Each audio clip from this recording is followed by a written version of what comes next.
Hello friends, and welcome back to my YouTube channel, Garden of Mirth. Today I'm sharing another Thanksgiving recipe in collaboration with our Thankful Thursdays, collaboration with a lot of other lovely YouTube channels.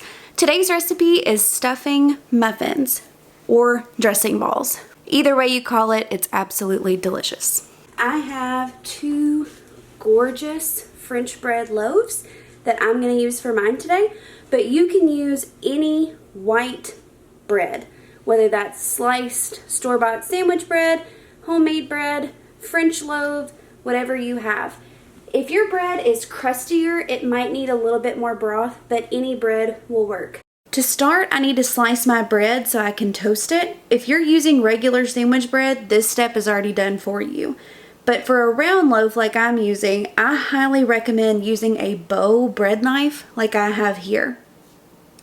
This bread knife is perfect for cutting through crusty artisan bread, as well as bread loaves that are round or oblong in shape. The blade is positioned to where you can easily gauge the thickness of your slice so you have even cuts. I'll link a bow bread knife in the description box below if you would like to look at one. I'm showing you a double recipe today, so I'm using 2 bread loaves. Each loaf will make about 20 to 25 dressing balls, so you can judge how much you need based on your family.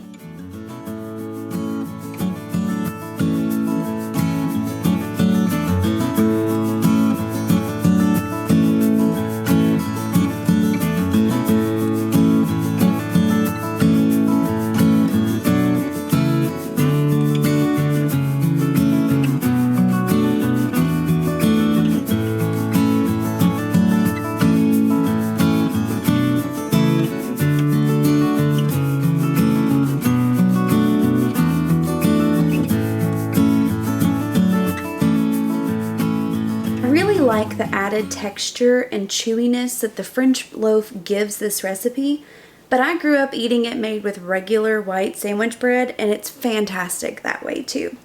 And honestly, it's easier to work with sandwich bread, so if you're new to this recipe, I would probably recommend that you start with that. But like I said, I enjoy the texture of the French loaf, so I'm willing to give it a little bit more effort. My Nana always made this at Thanksgiving and Christmas time, so this is a sentimental recipe, but it's also just delicious and it's super simple to make. After I've sliced my bread, I'm going to put it in the broiler to toast it on both sides. I'll just rotate my cookie sheets around so that they all get toasted evenly. This took about 5 to 6 minutes a side in my oven, but just keep an eye on yours so you don't burn it.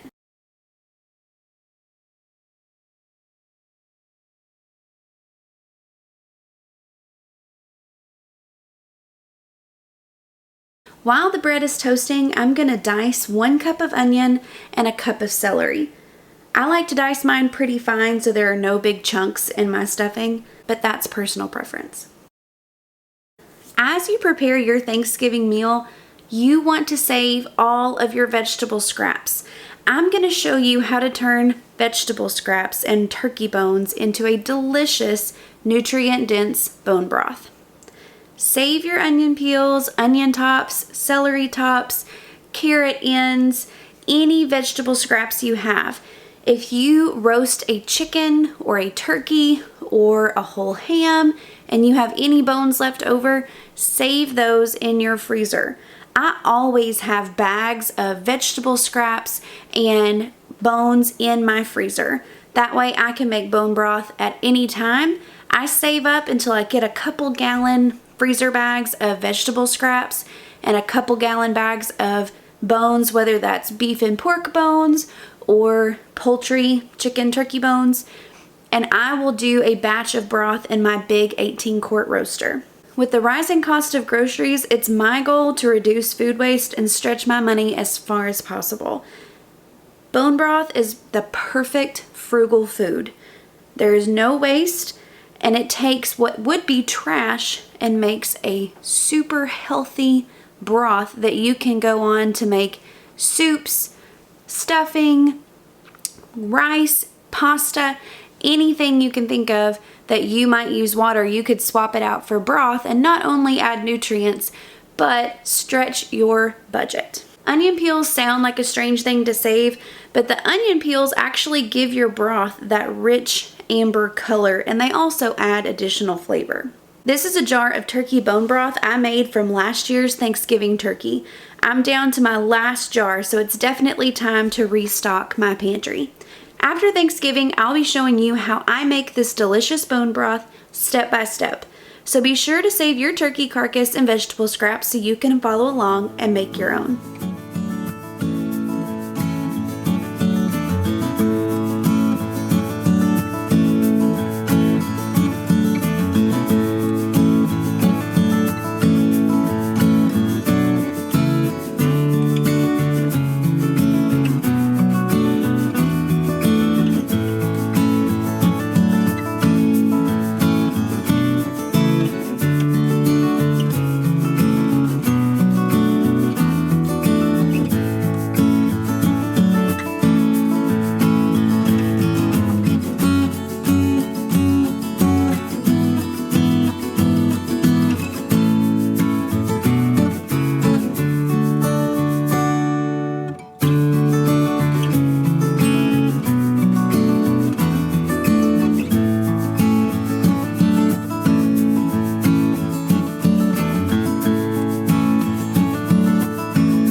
Once your bread is toasted, tear it apart with your hands or cube it with a bread knife. So while I'm tearing the bread, I'm also melting 2 sticks of butter into a bowl with my celery and onions in the microwave. I'll let those sit in that melted butter so the celery and onion can continue to soften and they'll soak up the butter. And that's something that can be working for me while my hands have to be busy doing something else. When I'm cooking, I'm also usually entertaining a little baby who is just out of the camera shot here, so that means my time is limited. I like to have multiple things going at the same time to cut down on waiting around for things to cook or melt, which feels unproductive. Tearing and toasting the bread is the most labor-intensive part of the recipe. Once this step is done, all you have left is mixing, shaping, and baking.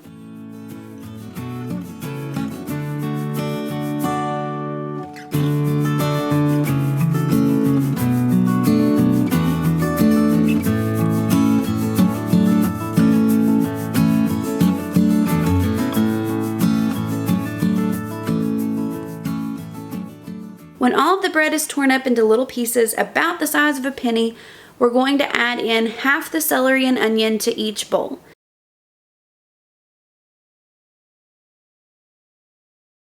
Give that a light mix, and then I'm adding a teaspoon of salt to each bowl, a teaspoon of poultry seasoning,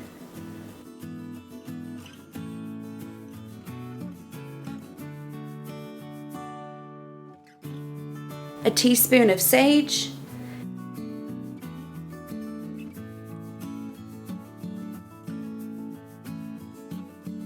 and a half teaspoon of black pepper to each bowl.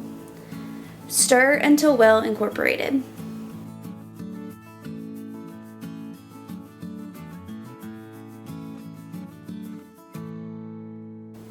I'm making sure that I have my spices nice and incorporated all the way through. You don't want some bread that has no seasoning and some that has a lot. So you really want to take your time, make sure you mix that very well.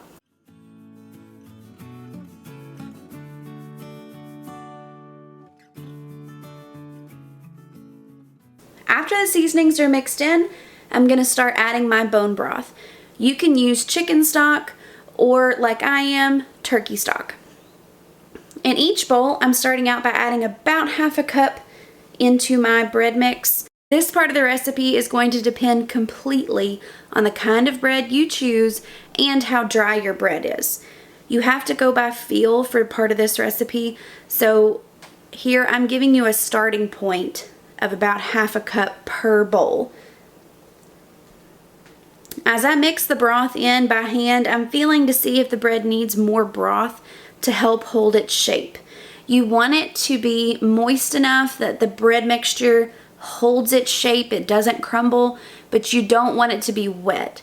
There shouldn't be any liquid running out of your stuffing mix when you squeeze it. It should just hold its shape nicely.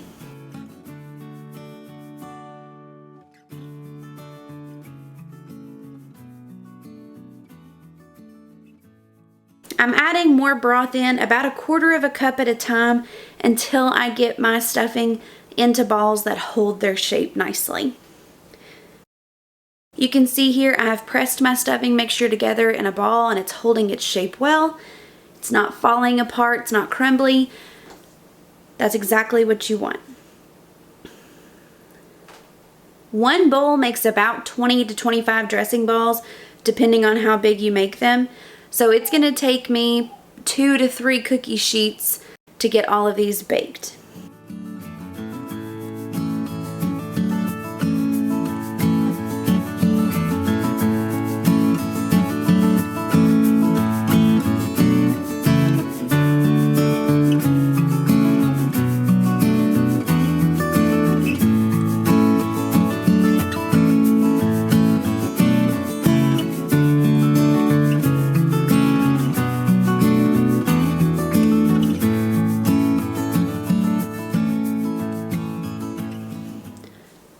Place the dressing balls on a lined cookie sheet and bake at 375 degrees for 10 to 15 minutes.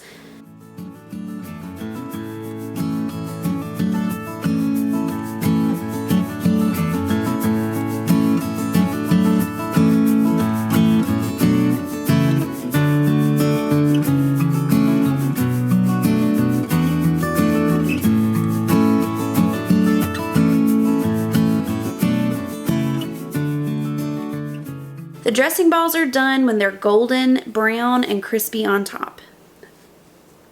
Let them cool completely before moving to avoid crumbling. And serve alongside turkey and gravy at Thanksgiving or alongside chicken for a comforting fall meal anytime. If you enjoy content like this, consider subscribing to our channel and liking this video. I post videos about from scratch cooking, gardening, and keeping a cozy home every single week. Until next time, you can follow along with us on Instagram, Facebook, and our website, gardenofmirth.com. Until next time, see you later, friends.